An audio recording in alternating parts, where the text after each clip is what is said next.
નમસ્કાર દર્શક મિત્રો, તલોકસત્તા ન્યૂઝમાં આપનું સ્વાગત છે। ભગવાન જગન્નાથની રથયાત્રા ભારતના સૌથી પ્રાચીન અને ભવ્ય તહેવારોમાંનો એક છે। તેનો ઇતિહાસ સદીઓ જૂનો છે અને તે ધાર્મિક, સાંસ્કૃતિક અને સામાજિક મહત્વ ધરાવે છે। ભગવાન જગન્નાથની રથયાત્રાના ઉલ્લેખો પ્રાચીન પુરાણોમાં જોવા મળે છે।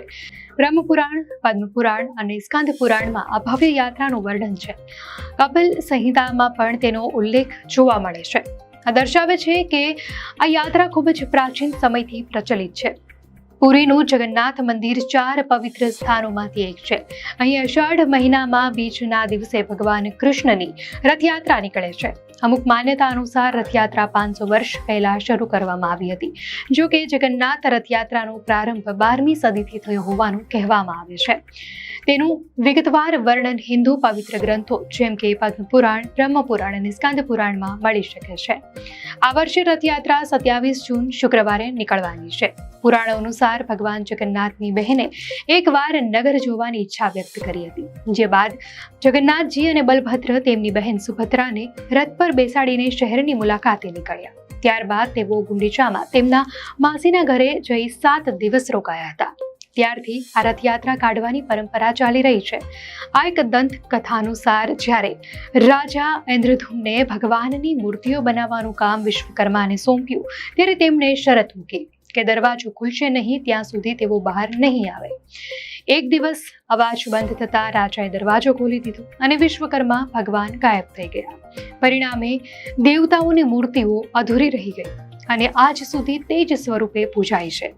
એ સમયે આકાશવાણી પણ થઈ કે ભગવાન જગન્નાથ વર્ષમાં એકવાર તેમના જન્મસ્થળ મથુરામાં ચોક્કસ આવશે। સ્કંદ પુરાણના ઉત્કલખંડમાં જણાવ્યા પ્રમાણે રાજા ઇન્દ્રધૂમને અષાઢ સુદ બીજના દિવસે ભગવાનને તેમના જન્મસ્થળની મુલાકાત લેવાની વ્યવસ્થા કરી હતી। ત્યારથી આ પરંપરા રથયાત્રાના રૂપમાં ચાલી રહી છે। ઐતિહાસિક રીતે 12મી સદીમાં ગંગા સામ્રાજ્યના રાજકર્તાઓ મહાન મંદિરોના નિર્માણ પછી રથયાત્રાનું આયોજન કરતા હતા। મુગલ કાળ દરમિયાન પણ 18મી સદીમાં જયપુરના રાજા રામસિંહે પુરી ખાતે યોજાતી જગન્નાથજીની રથયાત્રાનું વર્ણન કર્યું છે।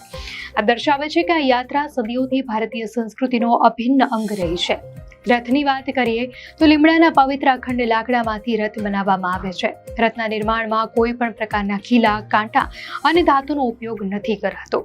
જ્યારે ત્રણેય રથ તૈયાર થઈ જાય છે ત્યારે છર પહેનારા નામની ધાર્મિક વિધિ કરવામાં આવે છે। આ અંતર્ગત પુરીના ગજપતિ રાજા અહીં પાલખીમાં આવે છે અને આ ત્રણેય રથની વિધિવત પૂજા કરે છે અને સોનેરી સાવરણીથી રથના મંડપ અને રસ્તાને સાફ કરે છે। રથયાત્રા જગન્નાથ મંદિરથી શરૂ થાય છે અને ગુંડીચા મંદિરે પહોંચે છે।